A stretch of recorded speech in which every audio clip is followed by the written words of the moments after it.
Good evening everyone. बच्चों, पिछले episode में मैं इस टॉपिक को स्टार्ट किया था और ये टॉपिक है ट्रांजिएंट एनालिसिस। इसका फर्स्ट पार्ट में डिस्कस कर रहा था वो था चार्जिंग ऑफ ए कैपेसिटर और ग्रोथ ऑफ चार्ज। तो उसमें बहुत सारी क्वांटिटीज़ मैंने डिराइव करी थी, ग्राफ डिस्कस किया था, लेकिन उसमें अभी और भी कुछ बचा हुआ है जो कि इम्पॉर्टेंट है। आज मैं उसको डिराइव करने जा रहा हूँ और उसके बाद उसका ग्राफ भी डिस्कस करूँगा। उसके ठीक बाद मैं पढ़ाऊँगा आपको डिस्चार्जिंग ऑफ ए कैपेसिटर और डीके ऑफ चार्ज। फिर मैं पढ़ाऊँगा आज आपको RL series circuit, R for resistor, L for inductor. RL for series circuit के दो पार्ट होंगे, growth of current and decay of current. तो चलिए फिर स्टार्ट करता हूँ।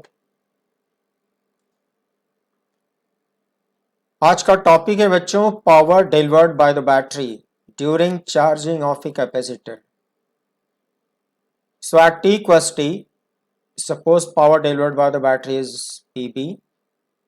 Definition is rate of doing work by the battery, dWB by dt. dWB को बच्चों बोलते हैं very small work done by the battery in very small time interval dt। इसको मैं एक्सप्लेन कर चुका हूँ कि अगर बैटरी अपने पॉजिटिव टर्मिनल से आउटवर्ड डायरेक्शन में dq चार्ज सेंड करती है तो very small work done by the battery होता है EMF of the battery into dq। EMF of the battery into dq को dt से डिवाइड करो।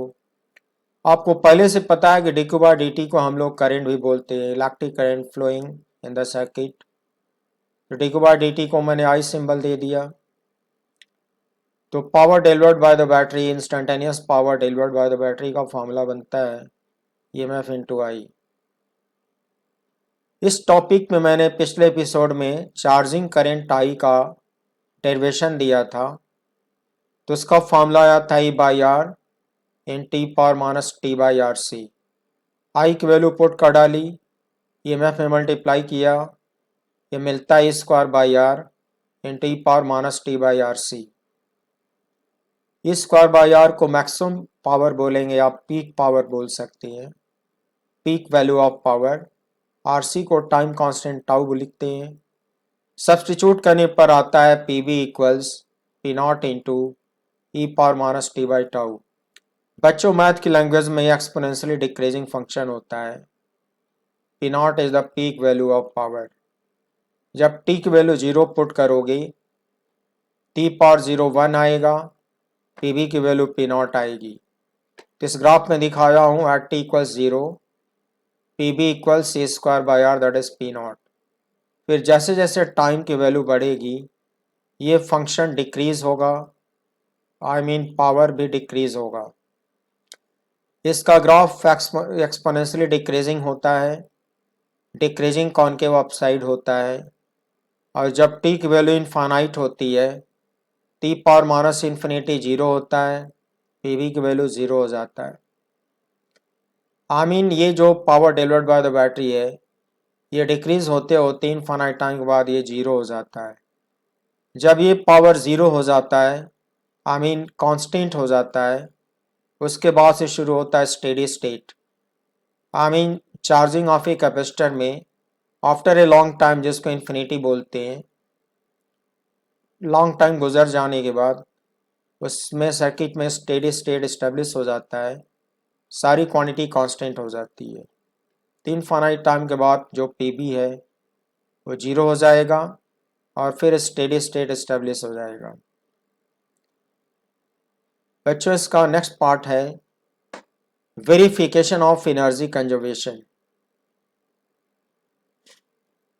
According to the principle of energy conservation, dWB equals dH plus du. I mean very small work done by the battery equals very small heat energy produced in resistor plus very small increase in stored potential energy in the capacitor. ये हम लोग कह सकते हैं work energy theorem इस्तेमाल करके कि जो बैटरी का वर्क है वो दो तरह से यूज होता है। उसका सर्टेन अमाउंट रेजिस्टेंस में हीट प्रोड्यूस करेगा और रिमेनिंग अमाउंट कैपेसिटर में पोटेंशियल एनर्जी को इंक्रीज करेगा। इसको मैं डायग्राम से समझाता हूँ आपको। बच्चों ये चार्जिंग कैपेसिटर का ओरिजिनल सर्किटल डायग्राम है। जब मैं स्विच को टर्मिनल 1 से कनेक्ट किया हूँ तो सर्किट कंप्लीट हो गया, बैटरी वर्क करना शुरू कर दी है, करंट इस्टेब्लिश हो गई है। तो इसमें ये दिखाना है कि dt टाइम में बैटरी ने dq चार्ज सेंड किया तो बैटरी ने वर्क किया EMF into dq I mean dw। तो जो बैटरी ने वर्क किया उसका किस तरह से कन्वर्जन होता है, उसका सर्टेन अमाउंट इस रजिस्टर R में हीट एनर्जी में कन्वर्ट होता है।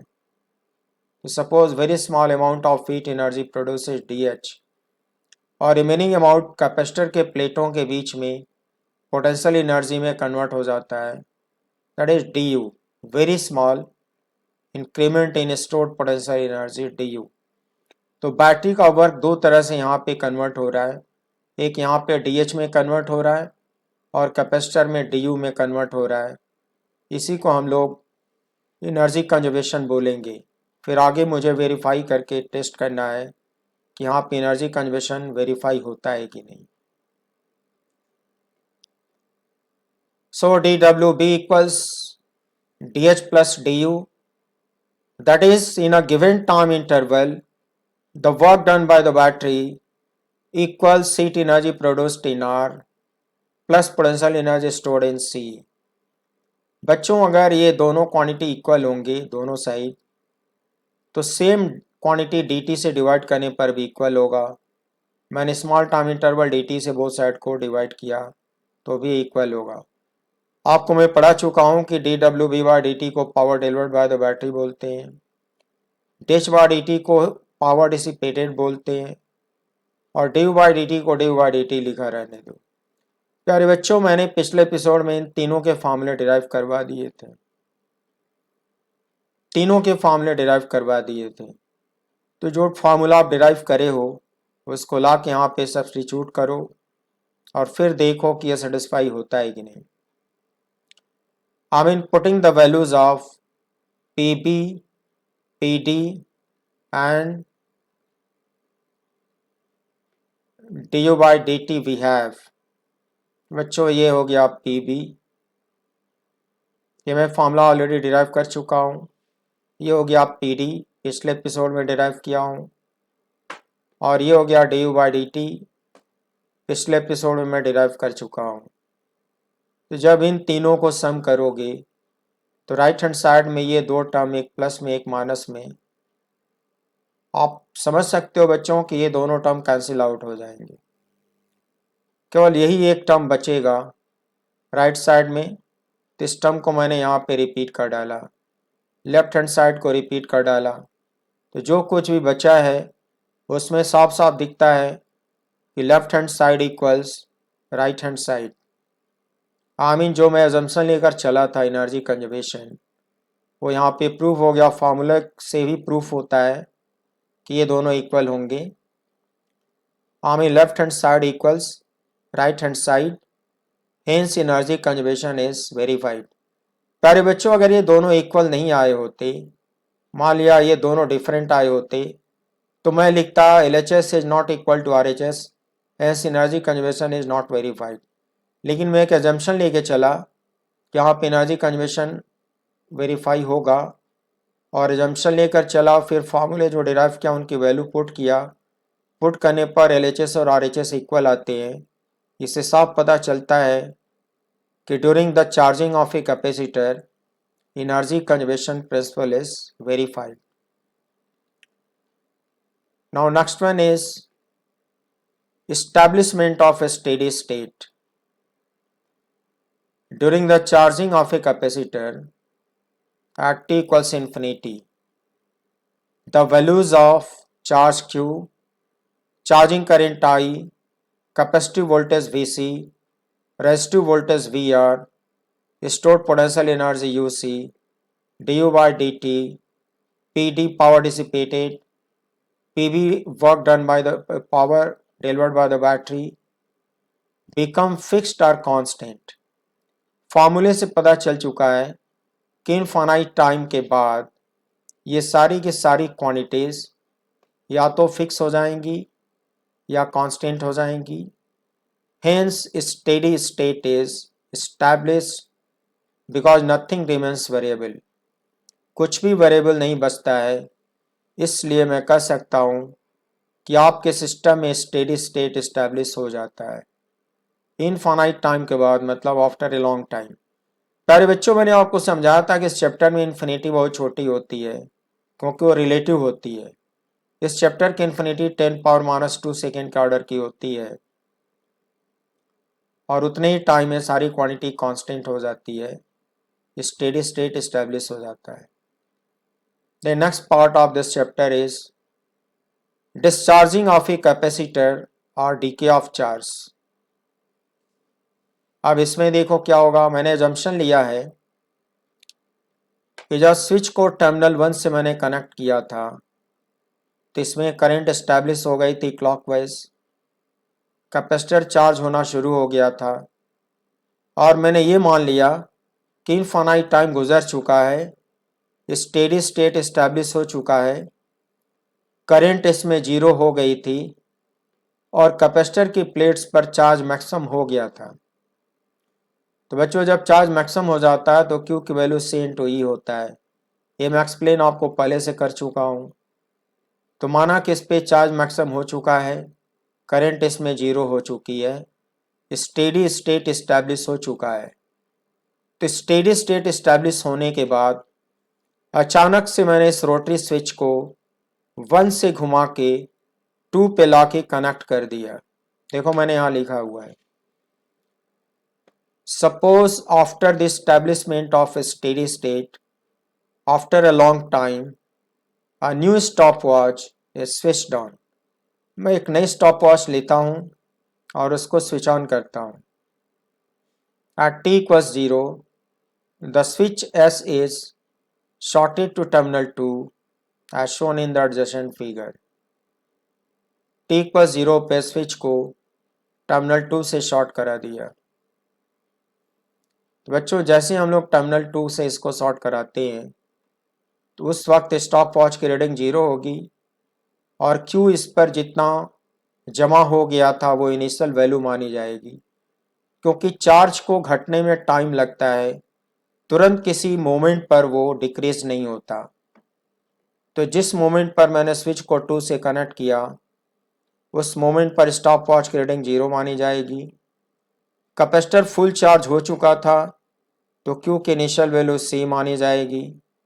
उसके बाद क्या होगा बच्चों, ये बैटरी आपके सर्किट में डिस्कनेक्ट हो गई है, तब ये वर्क नहीं कर पाएगी क्योंकि ये डिस्कनेक्टेड है। अब आपके सर्किट में क्या होगा, सिर्फ 2 ही कंपोनेंट बचे हैं, एक कैपेसिटर बचा और एक रजिस्टर बचा है। कैपेसिटर के प्लेटों के बीच में पोटेंशियल एनर्जी स्टोर्ड है तो इसमें वर्क करने की एबिलिटी है। तो ये कैपेसिटर बैटरी की तरह काम करना शुरू करेगा और अपने पॉजिटिव टर्मिनल से करंट को सर्किट में पुश करना शुरू करेगा। बच्चों, करंट का डायरेक्शन इसमें रिवर्स हो जाएगा, करंट इसमें एंटी क्लॉकवाइज फ्लो करनी शुरू करेगी और जैसे जैसे करंट फ्लो करेगी बच्चों, करंट का मतलब होता है मोशन ऑफ पॉजिटिव चार्ज। ये इस प्लेट से पॉजिटिव चार्ज को ले जाएगी तो इस प्लेट पर पॉजिटिव चार्ज में कमी होगी और वही पॉजिटिव चार्ज ऐसे सर्कुलेट होकर राइट प्लेट पे पहुंचेगा। तो जब पॉजिटिव चार्ज राइट प्लेट पे पहुंचेगा तो इस प्लेट का जो नेगेटिव चार्ज होगा वो न्यूट्रलाइज होगा। इसका सीधा मतलब हुआ कि दोनों प्लेट पर चार्ज की वैल्यू एक बराबर घटेगा, दोनों प्लेट पर चार्ज की वैल्यू इक्वली डिक्रीज होगा और ग्रेजुअली Q की वैल्यू इसमें डिक्रीज होना शुरू हो जाएगा। आप सोच रहे होगी कि करंट इसमें स्टैब्लिश क्यों होती है, जीरो हो गई थी, जीरो बनी रहती, क्यों स्टैब्लिश होती है? प्यारे बच्चों, इसके पीछे फिलॉसफी है कि कोई भी सिस्टम अपनी एनर्जी को मिनिमाइज करने की कोशिश करता है। अपनी फ्री एनर्जी को थर्मोडायनामिक्स की लैंग्वेज में गिव्स फ्री एनर्जी बोलते हैं, capital G. System, thermodynamic system अपनी फ्री एनर्जी को नेचुरली मिनिमाइज करने की कोशिश करता है, उससे उस सिस्टम को स्टेबिलिटी मिलती है। और अगर वो मैकेनिकल सिस्टम है या इलेक्ट्रिकल सिस्टम है तो वो अपनी पोटेंशियल एनर्जी को मिनिमाइज करना चाहता है नेचुरली, उससे उसको स्टेबिलिटी मिलती है।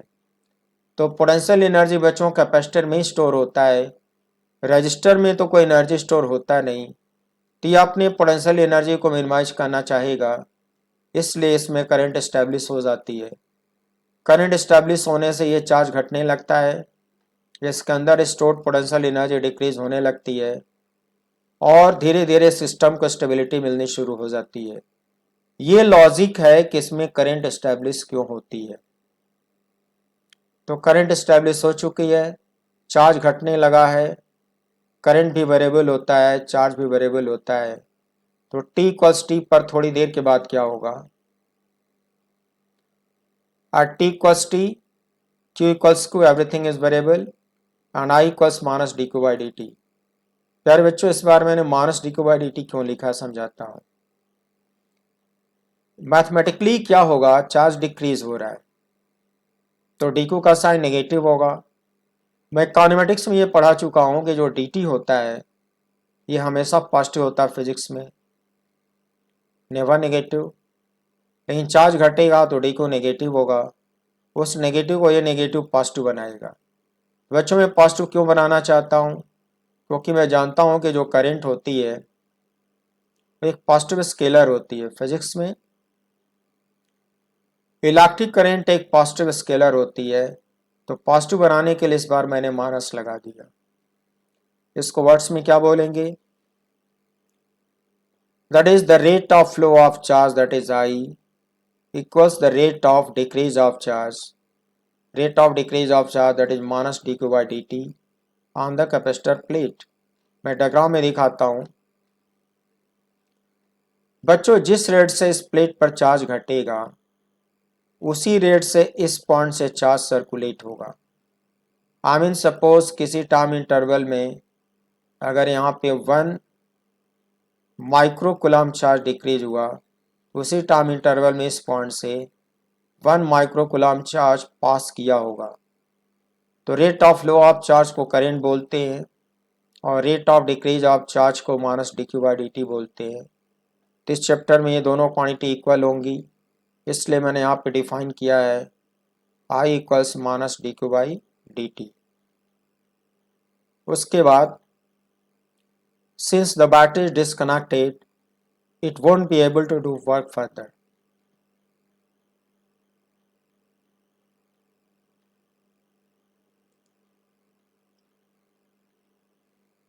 Now applying Kirchhoff's second law in the closed loop ABCDA and moving clockwise at t equals t.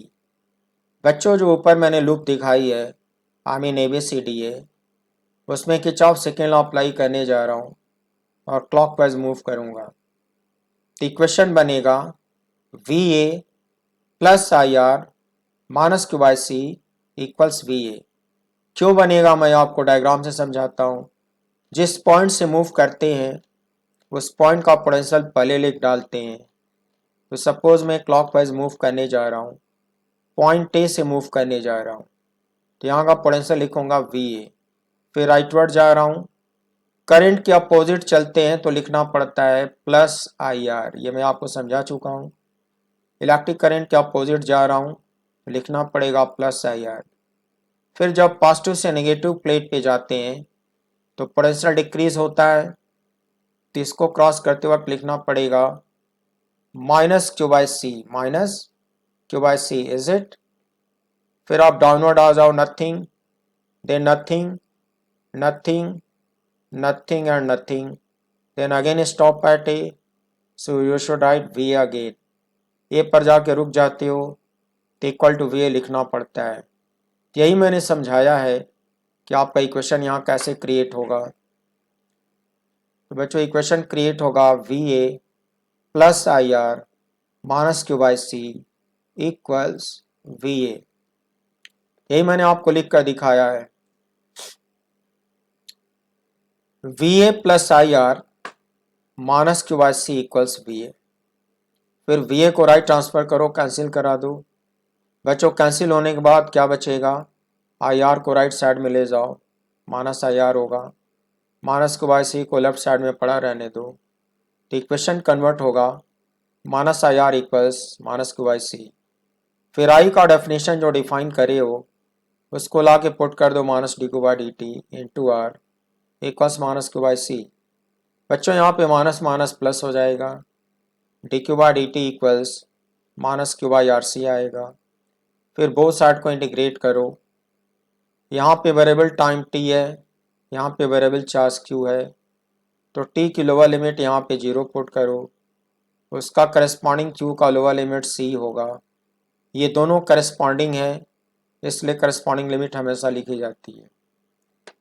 थोड़ी देर के बाद टाइम टी वेरिएबल हो चुका है, तो टी का अपर लिमिट टी लिखोगे, चार्ज वेरिएबल हो चुका है, क्यू की अपर लिमिट क्यू लिखोगे। डी क्यू बाई क्यू का इंटीग्रल आप पढ़े हो बच्चों, इसको बोलते हैं एल एन क्यू या log Q to the base C. मैंने इंटीग्रल लिख डाला L N Q. L N को नेचुरल लॉग बोलते हैं, इसका बेस स्मॉल ई होता है। फिर लिमिट को यहाँ पे पुट कर डालो, यहाँ से -1 बाई आर सी कॉन्स्टेंट है उसको बाहर निकाल लो। फिर बचेगा डी टी, डी टी का इंटीग्रल टी लिख डालो, लिमिट यहाँ लिख डालो। बच्चों जब यहाँ पे अपर लिमिट लिखेंगे तो आएगा एल एन क्यू, फिर माइनस के बाद lower limit minus L N C, फिर दोनों को कंबाइन करेंगे तो आएगा L N Q by C to the base small E, L N Q by C to the base small E. यहाँ पे लिमिट रखोगे तो आएगा T minus 0, that is minus T by R C. फिर बच्चों आपको ये पता है कि ये जो बेस होता है उस पे ये पावर रेज हो जाएगा और वो इस नंबर के बराबर हो जाएगा। तो आगे क्वेश्चन बनता है q upon C equals E raise to the power minus T by R C, is it. फिर डिनोमिनेटर c को क्रॉस मल्टीप्लाई कर दो, c को क्रॉस मल्टीप्लाई करोगे तो q का फॉर्मूला बनेगा q equals C into E power minus T by R C. बच्चों आप समझते हो कि ये पीक वैल्यू कहलाता है, तो c को आप एक बार फिर से क्यू नॉट लिख दो और आर सी को कैपेसिटिव टाइम कांस्टेंट बोलते हैं उसको टाउ लिख दो। तो डी के ऑफ चार्ज का फॉर्मूला बन गया q equals Q naught into E power minus T by tau. फिर Q naught is C, that is peak value of the charge, and tau equals R C capacitive time constant. बच्चों आप इस function को पहचानते हो, ये exponentially decreasing function है, ये लगातार घटेगा, घटते घटते इनफाइनाइट टाइम के बाद 0 हो जाएगा और डिक्रीजिंग कॉनकेव अपसाइड इसका ग्राफ आएगा। तो मैं अगर t को 0 पुट करता हूँ, t पावर 0 1 आएगा और q की वैल्यू q नॉट आएगा। तो चार्ज q का इनिशियल वैल्यू q नॉट होगा, उसको मैंने ग्राफ में दिखाया, आप देखिए। t इक्वल 0 पर चार्ज की इनिशियल वैल्यू q नॉट होगी, दैट इज c। फिर जैसे जैसे टाइम इंक्रीज होगा q की वैल्यू घटेगा और घटते घटते आफ्टर ए लॉन्ग टाइम ये 0 हो जाएगा। तो जो मैं डिराइव किया उसको इस ग्राफ में दिखा दिया। इसीलिए इस टॉपिक को डिस्चार्जिंग ऑफ ए कैपेसिटर बोलते हैं या डीके ऑफ चार्ज बोलते हैं। जब कैपेसिटर डिस्चार्ज होता है तो क्यू की वैल्यू लगातार घटती है और घटते घटते 0 हो जाती है और इनफाइनाइट टाइम के बाद स्टेडी स्टेट इस्टेब्लिश हो जाता है। बच्चों मैंने चार्ज का डेरिवेशन आपको सिखा दिया, आपके बोर्ड एग्जाम के लिए इम्पॉर्टेंट है। आपके बोर्ड एग्जाम के लिए डिस्चार्जिंग करंट ही इम्पॉर्टेंट है, इस पे भी क्वेश्चन पूछे जाते हैं। मैं इसका डेरिवेशन आपको बताने जा रहा हूँ। ऊपर आपने डिफाइन किया था कि R T equals T, I equals minus D Q by D T, ये आप डिफाइन कर चुके हो। इसको आप लिख सकते हो minus D D T of Q. Q की वैल्यू आप ब्रैकेट में ला के रख दो, सी कांस्टेंट उसको बाहर निकाल लो, E power minus T by R C को डिफ्रेंशिएट करते हो तो इसमें से जो इंटरनल कांस्टेंट है वो कॉपी पेस्ट हो जाता है। आई मीन -1/RC यहाँ कॉपी पेस्ट होगा, फिर ई पावर -t/RC यहाँ पे बचेगा। तो ये डिफरेंशियल कैलकुलस में मेथड आपको सिखा चुका हूँ, अगर आप भूल गए हो तो रिवीजन कर लेना। फिर सी और सी यहाँ पे कैंसिल आउट होगा, फिर माइनस माइनस प्लस होगा, फिर E/R बचेगा। बच्चों आता है E/R into E power -t/RC। E/R को I0 सिंबल दे दो, RC को टाउ सिंबल दे दो। फिर I0 is E/R, that is peak value of current. This is peak value of current. मैं आपको ग्राफ समझाता हूँ। t=0 पुट करोगे, t⁻0 1 आएगा, I=I0 आएगा। t=0 रखने पर I की वैल्यू I0 आएगा, दैट इज पीक वैल्यू। फिर जैसे जैसे टाइम की रीडिंग बढ़ेगी ये फंक्शन डिक्रीज होगा, करेंट I डिक्रीज होगी, और इनफाइनाइट टाइम के बाद करेंट घटते घटते जीरो हो जाएगी, और ये फंक्शन डिक्रीजिंग कॉनकेव अपसाइड होता है। इनफाइनाइट टाइम के बाद ये करंट जीरो हो जाएगी, फिर शुरू होगा आपके सर्किट में steady state. I mean infinite time के बाद फिर से स्टेडी स्टेट आपके सर्किट में स्टेब्लिश हो जाएगा, मगर ये करंट घट के जीरो हो चुकी होगी। कुछ और भी क्वांटिटीज है जिसका डेरिवेशन आपको पढ़ना है इस चैप्टर में। तो आपके सर्किटल डायग्राम में कैपेसिटर है और एक रजिस्टर है। किसी मोमेंट पर कैपेसिटर की प्लेटों के बीच में जो पोटेंशियल डिफरेंस होता है उसको कैपेसिटिव वोल्टेज बोलते। कैपेसिटिव वोल्टेज Vc का फॉर्मूला होता है बच्चों Q/C। आपको मैं बता चुका हूँ। Q की वैल्यू जो t पर डिराइव करे उसको न्यूमरेटर में रखो, C से डिवाइड करो, C और C कैंसिल आउट होगा, बचेगा EMF into E power -t/RC। RC को टाउ लिख दो तो Vc मिलता है EMF इंटू ई पावर -t/टाउ। आप जानते हो कि ये एक्सपोनेंशियली डिक्रीजिंग फंक्शन है। t=0 पर Vc वैल्यू EMF आएगा, और जैसे जैसे टाइम की रीडिंग बढ़ेगा Vc डिक्रीज होगा, और डिक्रीज होते होते इनफाइनाइट टाइम बाद जीरो हो जाएगा। उसके बाद स्टेडी स्टेट इस्टेब्लिश हो जाएगा। तो बच्चों ये हो गया Vc का फॉर्मूला। आपके सर्किट में एक रजिस्टर भी है, तो रजिस्टर के क्रॉस जो पोटेंशियल ड्रॉप होता है उसको रेजिस्टिव वोल्टेज VR बोलते हैं। Resistive voltage VR Ohm's law से इसका फॉर्मूला होता है into R। So T=T, VR=IR। Current I का फॉर्मूला डिराइव कर चुके हो, ला के पुट कर डालो, R से मल्टीप्लाई कर डालो, R कैंसिल आउट होगा, बचेगा EMF into E power -t/RC। फिर RC को टाउ लिख डालो, VR का फॉर्मूला मिल गया। बच्चों आपने देखा कि Vc और VR का फॉर्मूला डिटो एक जैसा है, तो ग्राफ भी बिल्कुल वैसा ही होगा। इनिशियल वैल्यू EMF होगा पीक वैल्यू, फिर ये घटते घटते इनफाइनाइट टाइम बाद जीरो हो जाएगा। इनफाइनाइट टाइम बाद जब जीरो होगा तो स्टेडी स्टेट इस्टेब्लिश हो जाएगा। मैंने यहाँ पे नोट लिख दिया है कि charge Q, current I, Vc and VR are exponentially decreasing functions. Is it? Now your next quantity is stored potential energy U। Capacitor के प्लेटों के बीच में जो स्टोर्ड एनर्जी होगी इंस्टेंटेनियस, उसका फॉर्मूला T=T पर निकालने जा रहा हूँ। सो एट T=T U=UC। तीन में से एक फॉर्मूला इसका होता है बच्चों Q²/2C। ये आपको मैं पढ़ा चुका हूँ पिछले चैप्टर में। तो Q का फॉर्मूला जो डिराइव करे उसको ला के यहाँ पे पुट करो, फिर स्क्वायर करो, 2C से डिवाइड करो, स्क्वायर करोगे बच्चों तो आएगा C²E², और C²E² को जब 2C से डिवाइड करोगे तो बचेगा 1/2C², और यहाँ आएगा ई पावर -2t/RC। ई पावर -2t/RC। ये पूरी पूरी क्वांटिटी पीक वैल्यू कहलाएगा। इसको U0 सिंबल दे सकती हो, U0। Now U=U0 into E power -2t/टाउ।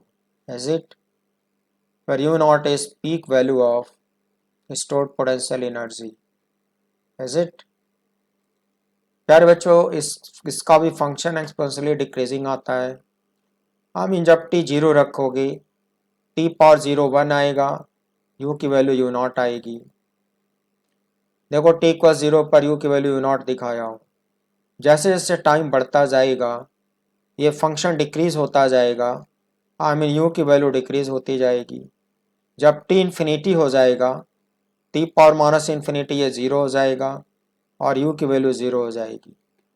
इसमें दिखाया हूँ कि यू की वैल्यू घटते घटते जीरो हो रही है, इनफाइनाइट टाइम के बाद जीरो हो रही है, फिर इस्टेब्लिश होगा स्टेडी स्टेट।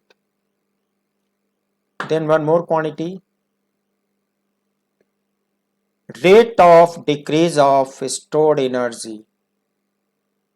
इसको कैलकुलस में लिखते हैं minus D U by D T.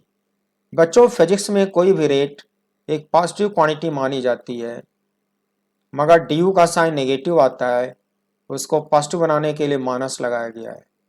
D you negative इसलिए आता है क्योंकि यू डिक्रीजिंग फंक्शन है, उसको ये नेगेटिव पॉजिटिव बनाता है, और डी टी हमेशा पॉजिटिव रहता बता चुका हूँ। तो rate of decrease of stored energy को क्या बोलेंगे, minus D U by D T. किसी इंस्टेंट पर किसी मोमेंट पर minus D U by D T means what, minus D D T of you, you की वैल्यू ब्रैकेट में लिख डालो। प्यारे बच्चों इसमें से टू सी कॉन्स्टेंट को बाहर निकालो, so this becomes minus one by two C. फिर क्यू स्क्वायर को डी टी के रिस्पेक्ट में डिफ्रेंशिएट करो। कैलकुलस में चेन रूल पढ़ाया था, जब चेन रूल लगा के इसको डिफ्रेंशिएट करोगे तो क्यू स्क्वायर का पहले टू क्यू लिखते हो, फिर into D Q by D T लिखते हो। Is it? टू को टू से कैंसिल करा दो, एक टर्म आएगा क्यू बाई सी, फिर मल्टीप्लाई करोगे minus D Q by D T से। बच्चों क्यू बाई सी को आप वी सी सिंबल देते हो, minus D Q by D T को डिस्चार्जिंग करेंट आई सिंबल देते हो। तो ultimately minus D Q by D T का फॉर्मूला आता है V C into I.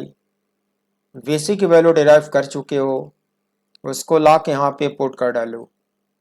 That was E into E power minus T by tau. फिर discharging current I की value लिख डालो, that was E by R into E power minus T by tau. इन दोनों को multiply करो, so this becomes A square by R, और इन दोनों को मल्टीप्लाई करो तो स्क्वायर हो जाएगा, तो आएगा E power minus two T by tau. Is it? प्यार बच्चों आप समझ सकते हो कि ये क्वांटिटी पीक वैल्यू कहलाएगी, minus D by D T का पीक वैल्यू, और उसके बाद ये होगा एक्सपोनेंशियली डिक्रीजिंग फंक्शन। तो मैं इसका ग्राफ यहाँ दिखाया हूँ।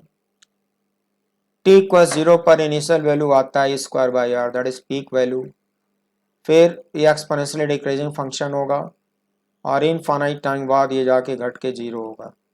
ये फंक्शन बता रहा है कि जब टी को इन्फिनिटी लिखोगे, T power minus infinity zero होता है, और ये जो रेट है वो जीरो हो जाएगा। जीरो का मतलब फिक्स हो जाएगा, फिर स्टेडी स्टेट इस्टेब्लिश हो जाएगा। Done.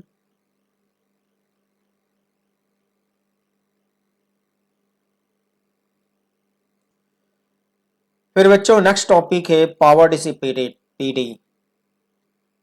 Power dissipated according two joule setting effect, the dissipated power PD in the form of heat energy in the given register are at t equals t, you must say dH by dt। तो according two joule setting effect जो power dissipated का पहला formula होता है बच्चों, जो general होता है वो होता है स्क्वायर आर। ये मैं आपको पहले पढ़ा चुका हूँ।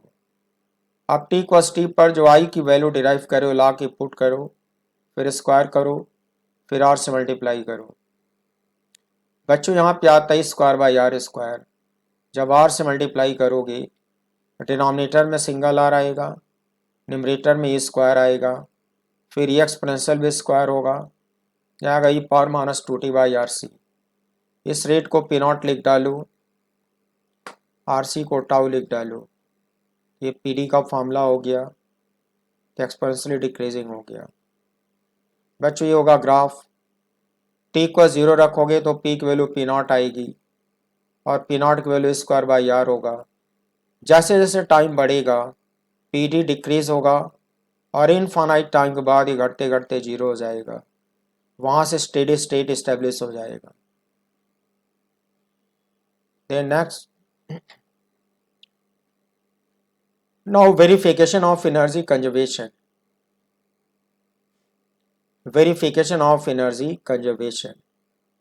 प्यारे बच्चों, ये जो सर्किट है उसको देखकर आपको लगता होगा कि दो ही कंपोनेंट बचे हैं, तो कैपेसिटर के अंदर स्टोर्ड एनर्जी डिक्रीज हो रही है। मैंने बताओ नेचुरल प्रोसेस है कि कोई भी फिजिकल सिस्टम अपनी स्टोर्ड पोटेंशियल एनर्जी को या पोटेंशियल एनर्जी को मिनिमाइज करना चाहता है, तो कैपेसिटर में स्टोर्ड एनर्जी घट रही है, तो डिक्रीज इन स्टोर्ड एनर्जी का मैग्नीट्यूड आएगा माइनस डी यू। बच्चों पॉजिटिव बनाने के लिए माइनस लगाया हूँ, तो इतना जो क्वांटिटी है वो कैपेसिटर में डिक्रीज होगा, लेकिन ये जो एनर्जी घटेगी ये जाएगी कहाँ? तो आपके सर्किट में एक रजिस्टर है, करंट सेटअप होगी, करंट सेटअप होने से रजिस्टर में हीट पैदा होगी। बच्चों जितनी एनर्जी कैपेसिटर में घटेगी वो पूरी की पूरी हीट में कन्वर्ट हो जानी चाहिए, ऐसा आपको लगता है और यही एनर्जी कंजर्वेशन प्रिंसिपल भी कहता है। लेकिन जो हमें लगता है वो फार्मूले से वेरीफाई होता है कि नहीं, ये मैं आपको प्रूफ करके दिखाऊंगा। तो मैंने एक्सपीरियंस के तौर पे लिख दिया कि according to the principle of energy conservation minus D U equals D H. अब बोथ साइड को डी टी से डिवाइड करूंगा तो भी इक्वल होना चाहिए mathematically. Minus D U by D T left hand side और राइट हैंड साइड को पी डी बोलते हैं, तो उसको पी डी लिख डाला। बच्चों इन दोनों के फॉर्मूले में डिराइव कर चुका हूँ, तिनके फॉर्मूले में यहाँ पे ला के पुट करता हूँ। Putting the values of minus D by D T and P D V have. बच्चों minus D by D T की वैल्यू रख दिया, थोड़ी देर पहले डिराइव किया हूँ। पावर डिसिपेटेड का ये फॉर्मूला डिराइव किया हूँ, पुट कर दिया। देख कर लगता है कि दोनों फॉर्मूले एग्जैक्टली इक्वल है। I mean left hand side equals right hand side, hence energy conservation is verified. बच्चों मैंने जंक्शन लिया था कि एनर्जी यहाँ पे कंजर्व होगी, और जो फॉर्मूले डिराइव करे गए हैं उनको रखने के बाद ये वेरीफाई हो गया कि सचमुच की एनर्जी यहाँ पे कंजर्व होगी। So energy conservation is verified. Now next is establishment of A steady state. बच्चों में हर एक डेरिवेशन के बाद स्टेडी स्टेट के बारे में बताते चल रहा हूँ, उसको मैंने यहाँ पे नोट्स में लिखा है कि during the discharging of a capacitor eight t equals infinity the values of charge q, discharging current I, capacitive voltage Vc, resistive voltage Vr, stored potential energy UC, rate of decrease of stored energy minus d by dt and power dissipated PD become fixed or constant, ये मैं बताते आया हूँ। Hence steady state is established because nothing remains variable। कुछ भी variable नहीं बचता है बच्चों इनफाइनाइट टाइम के बाद, इसलिए आपके सर्किट में कहा जाएगा कि स्टेडी स्टेट एस्टैब्लिश हो जाता है। सो बच्चों आज टाइम ज़्यादा हो रहा है, इसलिए इस एपिसोड को मैं यहीं पे कंप्लीट करता हूँ, और नेक्स्ट एपिसोड में मैं आपको पढ़ाने जा रहा हूँ RL series with DC source. R for register, L for inductor. आपके सर्किट में एक रजिस्टर होगा और एक इंडक्टर होगा, दोनों सीरीज में लगे होंगे, साथ में सीरीज में एक बैटरी भी लगी होगी। इसके दो पार्ट होंगे। फर्स्ट पार्ट होगा ग्रोथ ऑफ करंट। आमीन जब सर्किट को बैटरी से स्विच ऑन करूंगा तो आपके सर्किट में करंट ग्रो करेगी, तो उसकी कंप्लीट एनालिसिस में कराऊंगा आपको नेक्स्ट एपिसोड में, और बहुत सारे फॉर्मूले भी डिराइव होंगे नेक्स्ट एपिसोड में। फॉर्मूले के एनालिसिस करूंगा, उनका ग्राफ बनाऊंगा, तो नेक्स्ट एपिसोड में आपको मैं पढ़ाने जा रहा हूँ ग्रोथ ऑफ करंट। इसके एक पार्ट और होगा कि मैं बैटरी को डिस्कनेक्ट कर दूंगा, सर्किट को कंप्लीट करा दूंगा, तो करंट का डीके होना शुरू होगा, आई मीन सर्किट में करंट डिक्रीज होने लगेगी। तो उसकी भी एनालिसिस होगी, बहुत सारे फॉर्मूले होंगे, बहुत सारे ग्राफ होंगे। तो ये पार्ट मैं अगले एपिसोड में कवर करने जा रहा हूँ। और मैं आपको बताते चलूँ कि ये जो आरएल सीरीज सर्किट होता है ये भी आपके बोर्ड एग्जाम के सिलेबस में है, लेकिन फॉर्मूले वो दो ही पूछते हैं, चार्ज क्यू और करंट आई के बारे में। और इस वाले में तो केवल करंट ही होगी, चार्ज क्यू तो होगा नहीं। तो इसमें जो करंट का डेरिवेशन दूंगा उसी पर उनके क्वेश्चंस होंगे, बोर्ड में ज़्यादा नहीं पूछते, लेकिन मैं कंपटीशन पॉइंट ऑफ व्यू से आपको बहुत सारे फॉर्मूले डिराइव करके दिखाऊंगा डिटेल में, और उसके ग्राफ को भी डिस्कस करूंगा। सो प्यारे बच्चों, इतनी देर तक पेशेंस के साथ मेरे साथ बने रहने के लिए thank you very much and wish you good night, see you again.